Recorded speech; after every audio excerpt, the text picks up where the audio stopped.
ஐயா, நம்ம சென்ற பகுதியில் இந்த திருமண பொருத்தம் அப்படிங்கிறதுல இந்த சூரியன் சுக்கிரன் இணைவு இது சார்ந்தும் அந்த பொருத்தம் பார்க்குறதுல இன்றைய சமுதாய சூழ்நிலைக்கு தகுந்தாற்போல் பார்க்கணுங்கிறதையும் நீங்கள் சொன்னீங்க.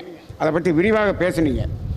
இருந்தாலுங்கய்யா, இப்போ ப்ராக்டிக்கலாக சில அதில் இருக்கக்கூடிய நடைமுறை சிக்கல்களை உங்கள்கிட்ட கேட்டு தெரிஞ்சுக்கணும்னு நினைக்கிறேங்கய்யா. சொல்லுங்கள், கேளுங்க. இப்போ என்னென்னா, இப்போ ஒரு ஜாதகர் வர்றாரு, அவருக்கு எப்போ வேலை கிடைக்கும், என்ன படிப்பார்னு கேட்கும்போது அந்த ஒரு ஜாதகத்தை மட்டும் நம்ம பார்க்குறோம். கண்டிப்பாக பார்த்து அதை அனலைஸ் பண்ணி அதுக்கு கச்சிதமாக இதுதான் இப்படித்தான் என்று சொல்லிவிடுகிறோம். அதுக்கு நம்ம அந்த எடுத்துக்கொள்ள டைம் வந்து ஒரு நல்ல ஒரு அரை மணி நேரம் 1 மணி நேரம் கூட எடுத்துக்கிறோம் ஒரு ஜாதகத்துக்கு. இப்போ இந்த பொருத்தம்னு பார்க்க வர்றப்ப அந்த காலத்தில் ஒரு 2 மாப்பிள்ளை 3 மாப்பிள்ளையை செலக்ட் பண்ணுறாங்க. இந்த 3ல் ஏதோ ஒன்றுன்னு முடிவு பண்ணிவிட்டு ஜோதிடத்தை பார்க்க வராங்கன்னு வச்சுக்கோங்க. இந்த 3 ஜாதகத்தையும் இந்த பெண் ஜாதகத்தோடு நீங்கள் ஒரு 2 மணி நேரம் 3 மணி நேரம் கூட உட்காந்து அனலைஸ் பண்ணிடலாம். ஆனால் இன்றைக்கி இருக்கக்கூடிய மக்கள் என்ன பார்க்குறாங்கன்னா, இந்த புறத்தில் ஏகப்பட்ட எதிர்பார்ப்பை வச்சுட்டு ஒரு மேட்ரிமோனிக்கு போகிறாங்க. போய் என்ன பண்ணுறாங்க, ஒரு 40 ஜாதகத்தை எடுத்துகிட்டு வந்து இந்த 40ல் இதில் எது பொருந்தது அப்படின்னு காமிக்கிறாங்க. அதில் இவங்க இந்த 10 பொருத்தத்தை எல்லாம் பார்த்து அதை செலக்ட் பண்ணிவிட்டு அதில் ஃபில்ட்ரு பண்ணி அதில் ஒரு 10 12ன்னு கொண்டு வராங்க. அப்போ இப்படி வரக்கூடிய இத்தனையை கொண்டு வரும்போது நாம் இன்றைக்கி சூழ்நிலையில் நீங்கள் தெளிவாக பார்க்கணும்னு வேறு சொல்கிறீங்க. இத்தனை ஜாதகத்துக்கும் தெளிவாக பார்க்குறதுங்கிறது இது நடைமுறையில் சாத்தியமா? அப்போ அங்கே தான் பிரச்சனை வருதா? நம்ம ஜோதிடர்களும் இதை நம்ம டக்குன்னு அந்த 40 30 இத்தனைக்கும் பார்த்து சொல்ல வேண்டியிருக்கு. இதை எப்படிங்க இந்த அணுகுவது? ஐயா, நல்ல இது சிறப்பான கேள்வி. இன்றைக்கி பெற்றோர்களுக்கு பெரிய தலைவலியாக இருக்கிற ஒரு பிரச்சனை, ஜோதிடருக்கு அது வரையும் பெரிய தலைவலி. ஃபஸ்ட்டு வந்து பார்த்தீங்கன்னா ஒரு 40 ஜாதகம் எடுத்துகிட்டு வராங்க. யார் எடுத்துகிட்டு வரா? இவங்க இப்போ மாப்பிள்ளை வீட்டுக்காரவங்கன்னு வச்சுங்க, அல்லது பெண் வீட்டுக்காரவங்க. ஆமாம். அப்போ எடுத்துகிட்டு வராங்கன்னா என்ன நோக்கத்துக்கு வராங்க? கல்யாணம். அவங்க கல்யாணம் பண்ணிடுறது பையனுக்கு. ஃபஸ்ட்டு எங்கே ஸ்டார்ட் ஆகுது பாருங்கள். எடுத்துகிட்டு ஜாதகத்தை எடுத்து வர்றவங்க எப்படியாவது கல்யாணம் வந்து பண்ணிடணும் பையனுக்கு, எப்படியும் பொண்ணுக்கு இந்த காலத்தில் கல்யாணம் பண்ணிடணும் அவங்க முடிவு பண்ணிட்டாங்க. சரி, இப்போ யாரை சேர்க்கறதுங்கிறத தான் அவங்க நம்மகிட்ட வராங்க. புரியுதா? ஆமாம். அவங்க கல்யாணம் அப்போ இந்த கல்யாண நேரம் அந்த அவங்களுக்கு வந்துருச்சா? யாருக்கு? அந்த மாப்பிள்ளைக்கு வந்துருச்சா? அந்த பொண்ணுக்கு வந்துருச்சா? ஃபஸ்ட்டு அதை நான் என்கிட்ட ஜாதகம் வருதுங்க, என்னங்க ஐயா பொருத்தம் பார்க்கணும். பொருத்தம் அப்புறம் பார்ப்போங்க, உங்களுக்கு பையனா பொண்ணா அப்படின்னு கேட்பேன். பையன் ஜாதகத்தை முதல்ல பார்க்கணுங்க. முதல்ல பார்த்து அதை பார்த்துட்டு தான் பையனுக்கு எப்படி இருக்குது ஜாதகம், இப்போ கல்யாண நேரம் வந்துருச்சா, அவருக்கு எப்படிப்பட்ட பொண்ணெல்லாம் எப்போ பொண்ணை சேர்க்கணும் அப்படிங்கிறத நான் வந்து அனலைஸ் பண்ணிட்டு அப்புறம்தான் நான் பொருத்தத்துக்கே நீங்கள் கொடுக்குற ஜாதகத்தையே பொருத்தத்துக்கே எடுப்பேன். அப்புறம் தான் நீங்கள் ஜாதகமே எடுக்க போவேன். அப்போ தான் அவங்க கொண்டு வந்த ஜாதகத்துக்கே போவேன். அது வரைக்கும் நீயே வச்சுக்க அந்த ஜாதகத்தை, ஏன்டா வேண்டாம். ஃபஸ்ட்டு உன் பொண்ணா பையனா அந்த ஜாதகத்தை கொடு. கல்யாண நேரம் வந்துருச்சா? அப்போ வந்துருச்சுன்னா எப்படிப்பட்ட பொண்ணு இவனுக்கு வேணும், எப்படிப்பட்ட மாப்பிள்ளை அந்த பொண்ணுக்கு வேணுங்கிறத நான் வந்து என் மைண்டுக்குள்ளே ஏற்றிக்கணும். ஃபஸ்ட் அப்போ நீங்கள் சொல்கிறத பார்த்தா அவர் 40 எடுக்க போகிறதுக்கு முன்னாடி இவங்களுடைய ஜாதகத்தை கொடுத்து இப்போ ஜாதகம் எடுக்கலாமான்னு முதல்ல உங்கள்கிட்ட கேட்கணும். அதை விட்டுறாங்க. அதே கேட்காம நீங்கள் பாட்டில் போய் ஏனோ தானன்னு போய் ஜாதகத்தை எடுத்துன்னு பொருத்தம் பார்க்கணும்னா எத்தனையோ பொருத்தம் பார்க்க வந்திருப்பாங்க. நான் ஜாதகம் பார்த்தா பொருத்தம் பார்ப்பேன். ஐயா, நாங்கள் வேறு இடத்துல ஜாதகம்லாம் பார்த்துட்டோங்கய்யா, நீ அங்கேயே போய் பொருத்தம் பார்த்துக்க. சரி, எங்க யாருக்கிட்ட நீ ஜாதகம் பார்த்தியோ அவர்கிட்ட போய் பொருத்தம் பார்த்துக்க. என்னகிட்ட வராது. என்கிட்ட வந்தா அந்த ஜாதகர் பொண்ணா இருந்தாலும் பையனா இருந்தாலும் கல்யாண யோகம் எப்படி இருக்கு, அந்த கல்யாண யோகம் மட்டும் இல்ல அவர் எவ்வளவு அந்த கல்யாணத்துக்கான அவர் தயாரா இருக்காரு. கல்யாணம் நம்ம தயாராகிறது பேரண்ட்ஸ் இல்லை, நம்ம கல்யாணம் பண்ணிக்க போகிறது இல்லை. பேரண்ட்ஸு கல்யாணம் பண்ணிக்கிறது வேற ஆள், அவன் எங்கேயோ இருக்கிறான், எங்கேயோ இருக்குது அந்த பொண்ணு. இவங்க ஜாதகத்தை விட்டு அலைவாங்க. அவன் எனக்கு கல்யாணமே வேணான்னு சொல்லிட்டு இருப்பான். அந்த பொண்ணு ஏதாவது லவ் பண்ணிக்கிட்டு இருக்கோம், இவங்க பொண்ணு பார்த்துக்கிட்டு இருப்பாங்க, மாப்பிள்ளை பார்த்துக்கிட்டு இருப்பாங்க. அந்த பையன் எங்கேயாவது லவ் பண்ணிக்கிட்டு இருப்பான், இவங்க போய் ஜாதகத்துக்கிட்ட பொருத்தமா இது அந்த என்கிட்ட ஜாதகம் கொடுத்தாதான் அந்த ஜாதகத்தில் கல்யாண நேரம் வந்து விட்டதா பார்க்கணும் ஃபர்ஸ்ட். ரெண்டாவது, இந்த நேரத்துக்கு அவன் ஏதாவது காதலில் இருக்கிறானா அது பார்க்கணும் இல்லைங்களா? அப்படி பார்க்கும்போது 40 ரிஜெக்ட் ஆகுது. இங்கேயே ரிஜெக்ட். இங்கே காதலில் போயிடுச்சுன்னா அந்த 40 ரிஜெக்ட் ஆகுது. பாரு, உன் பொண்ணு லவ்ல இருக்கு, அது பையன் என்னன்னு பார்த்துட்டு வா. உன் பையன் லவ் பண்ணிட்டு இருக்கான், அதை போய் என்ன பார்த்துட்டு வா. என்ன நீ எல்லாம் ஏற்பாடு பண்ணி பாதி பொருத்தம் பார்த்து ஜாதகத்தை தூக்கிட்டு அவங்ககிட்ட போனால் அவன் இல்லைன்னு நொல்லாம்பான். நான் அங்கே அந்த பொண்ணை நான் 3 வருஷம் காலேஜ் இருக்கிறேன், நான் ஸ்கூலில் காலேஜில் படிச்சுக்கிற போது காலேஜிக்கிறேன்பான். நிறைய காதலுங்கய்யா. ஒரு விஷயம் நீங்கள் புரிஞ்சுக்கணும், நிறையா இன்றைய காதல் இப்போ வந்த காதலாக இல்லை. அங்கே எப்போ டீனேஜில் அந்த 17 வயசு இருக்குது பாருங்கள், +2 முடிக்கிறப்ப ஒரு காதல். ஆமாம். அதுக்கப்புறம் பார்த்தீங்கன்னா காலேஜில் படிக்கும்போது காதல். அந்த காதல் அப்போ வெளிப்படுத்தலை. ஏன் வெளிப்படுத்தலை சொல்லுமா, சொல்லுங்க பார்க்கலாம். ஏன் அப்போ காதல், அந்த காதலை அவர்கள் வெளிப்படுத்திக் கொள்ளவில்லை? அதில் ஒரு லாஜிக் இருக்குது. சரி, என்ன லாஜிக்கு? என்ன லாஜிக்கு? அன்னைக்கு அவங்க கையில் பொருளாதாரம் இல்லை. அவங்க அப்பா அம்மா ஃபீஸ் கட்டினாங்க, அதில் படிச்சுக்கிட்டு இருக்காங்க. அப்போ போய் சுயமா முடிவு எடுக்க முடியுமா? அப்போ அதை வந்து உள்ள அடக்கி வச்சுக்கிட்டு உட்காந்துருப்பாங்க. எப்போ அவன் சம்பாத்தியம் பண்ணி சுய காலில் நிற்கிறானோ அன்னைக்கு அடிப்பான் ஃபோனு அந்த பொண்ணுக்கு. எதுக்கு? எப்படி இருக்க, நான் வேலை கிடைச்சிருச்சு, என்னால் வந்து குடும்பம் நடத்த முடியும், வாழ்க்கை நடத்த முடியும், இவ்வளோ சம்பாதிக்கிறேன் அப்படின்னு அந்த பொண்ணுக்கு கால் பண்ணுவான். அந்த பொண்ணு வேலையில் இருந்தால் ஓகே, வேலையே முடிஞ்சிச்சு, நானும் சம்பாதிக்கிறேன் நீயும் சம்பாதிக்கிற, அப்பா என்னையா அம்மா என்னையா அப்படி ஒரு கிளான்ஸ் ஒரு மெசேஜ் சொல்லிட்டு கல்யாணம் பண்ணிக்கலான்ற முடிவுக்கு போவாங்க. அப்போ காதலை வெளிப்படுத்துவதற்கு பொருளாதாரம் பின்னாடி நிற்கிது.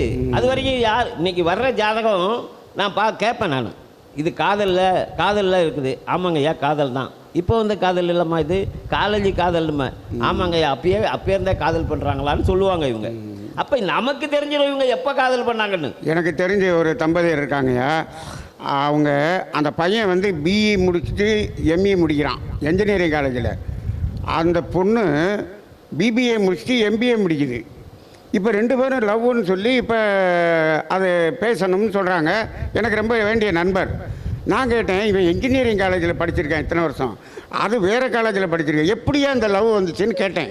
கேட்டால் நாங்கள் 9th படிக்கும்போது ஆரம்பித்த லவ்னு சொல்கிறாங்கய்யா. நான் என்ன சொன்னேன் கொஞ்ச நேரம் முன்னாடி, ஏன் என்று சொன்னால் ஜோதிட ரூல் என்ன சொல்லுதுன்னா, படிக்கும் காலங்களில் தான் காதல் அதிகமாக வருங்கிறது தான் ரூலு. ஏன்? ஒற்றைப்படை பாவங்கள் அங்கே ஆக்டிவேட்டில் இருக்கும். பெண்ணுக்கும் சரி ஆணுக்கும் சரி ஒற்றைப்படை பாவங்கள், உயிர் பாவங்கள் ஆக்டிவேட்டில் இருக்கும்போது உயிர் சார்ந்த விஷயங்கள் வந்து ஏற்படுறதுல என்ன தப்பு? சரிங்க, நடக்கும்.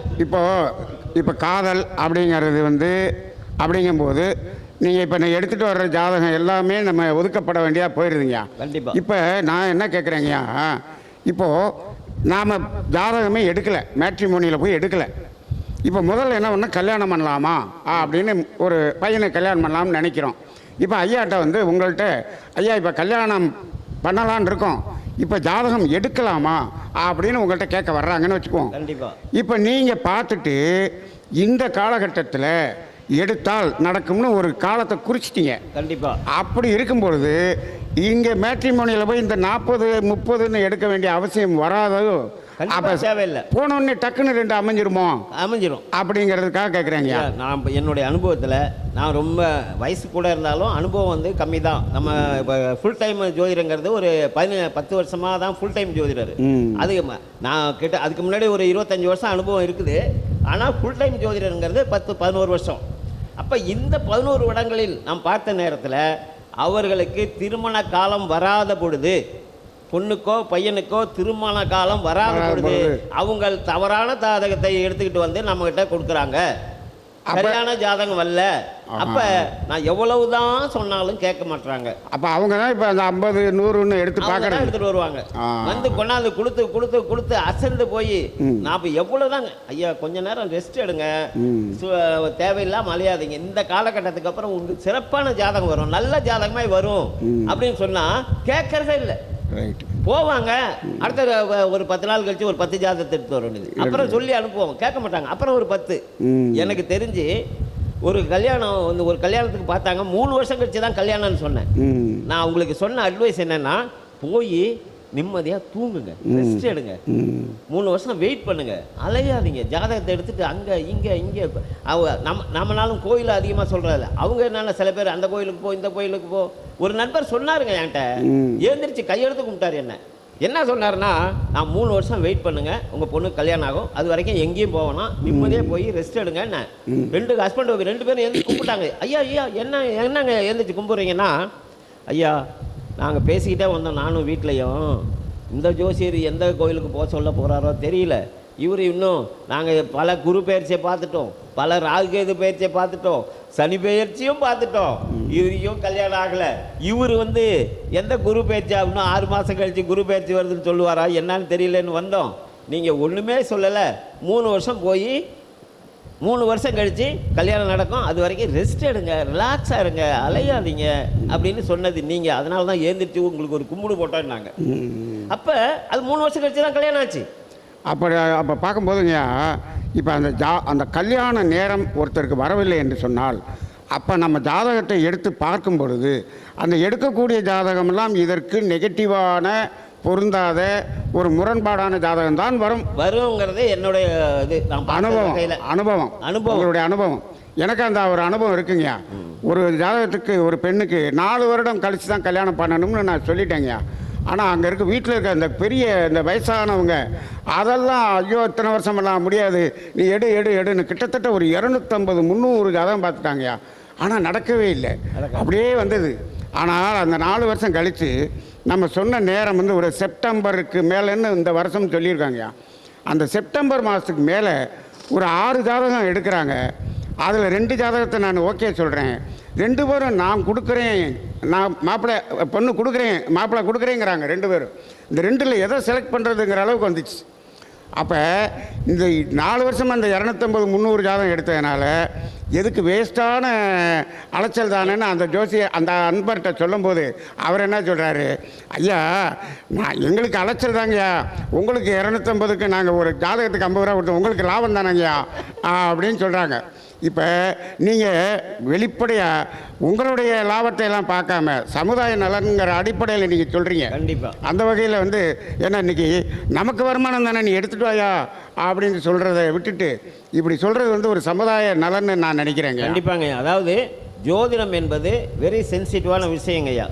அதாவது இறைத்தன்மை வாய்ந்தது இந்த துறையை. தெய்வங்கன்னு அதான் சொன்னாங்க ஜோதிடர்களை. இறைத்தன்மையோட சேர்ந்த ஒரு தொழில், மற்ற தொழில் மாதிரி கிடையாது. நவகிரகங்களை நீங்கள் கையாளுறீங்க, பிரபஞ்சத்தை கையாளுறீங்க, பஞ்சபூதத்தை கையாளுறீங்க, இயற்கையை அப்படியே உள்ளே வாங்கி நீங்கள் பேசி ஆகணும், கிரகங்களை சொல்லுறீங்க. அப்போ இதை தவறான வழியில் நீங்கள் பயன்படுத்தினால் உங்களுடைய சுயலாபத்துக்காக, உண்மைக்கு புறம்பாக, உங்கள் மனசாட்சிக்கு புறம்பாக இந்த தொழிலை செய்தால் பாதிப்பு வரும் என்பது 100% உண்மை. இதை ஜோதிடர்களுக்காக சொல்கிறேன். 100% ஜோதிடர்கள் பாதிப்பார்கள். பாதிக்கப்பட்ட ஜோதிடர்களும் எனக்கு தெரியும். ரொம்ப நன்றிங்க. அதாவது இப்போ சமுதாயத்துக்கு ஒரு நல்ல ஒரு விஷயத்தை இப்போ சொல்லியிருக்கீங்க. திருமணங்கும்போது முதலில் நம்மளுடைய அந்த குழந்தையினுடைய ஜாதகத்தை பார்த்து அந்த காலம் வரும் பொழுது அதை நிர்ணயம் செய்துவிட்டு அதன் பிறகு அந்த முயற்சியில் இறங்குங்கள்ங்கிற நல்ல ஒரு செய்தியை சொல்லியிருக்கீங்கய்யா. வேறு ஒரு கோணத்தில் இதை பற்றி நம்ம மேலும் விவாதிப்போங்கய்யா. நன்றிங்கய்யா. நன்றி. வணக்கம்.